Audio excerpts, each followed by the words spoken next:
ప్రైజ్లా దేవుని ఘనమైన నామమునకు మహిమ కలుగుగాక. ప్రభు నామమున మీ అందరికీ హృదయపూర్వక వందనాలు. ఈ ఉదయకాలము దేవుని వాక్యాన్ని విందాం. ప్రకటన గ్రంథము 3వ అధ్యాయము 10వ వచనము. రాబోవు శోధన కాలములో నేనును నిన్ను కాపాడేదును.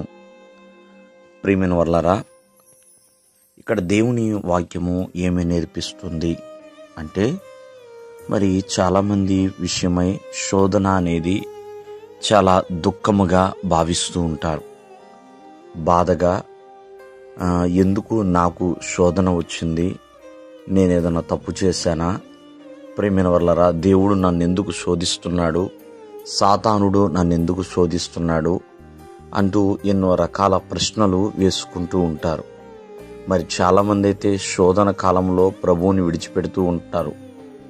ప్రియమైన వర్లారా, చాలామంది శోధన మరి కాలంలో వాటిని సహించలేక దేవునికి వ్యతిరేకముగా, విరోధముగా కూడా మారిపోతూ ఉంటారు.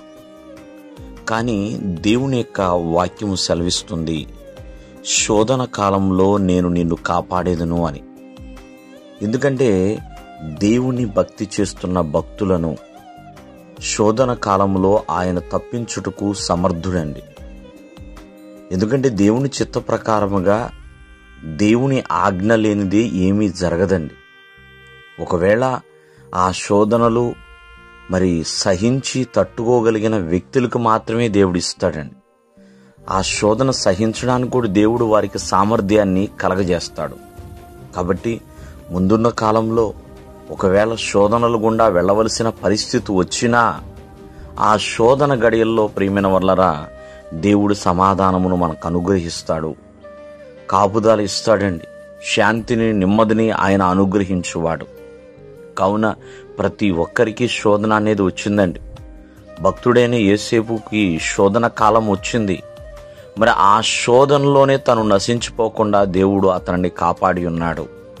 ప్రియమైన వర్లరా, అందరికీ ఎన్నో రకాల మానసికమైన శోధనలు వచ్చినాయి, ఆత్మపరమైన శోధనలు వచ్చినాయి. ప్రియమైన వర్లరా, కుటుంబపరమైన శోధనలు వచ్చినాయి, ఆర్థికపరమైన శోధనలు వచ్చినాయి.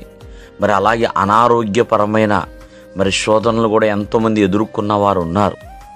కానీ మరి వాటన్నిటి నుంచి కూడా దేవుడు చూస్తున్నాడు.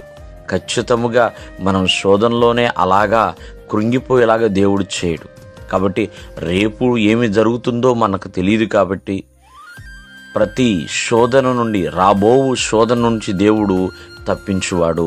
దేవుడు మిమ్మల్ని దీవించును గాక. ఆమేన్.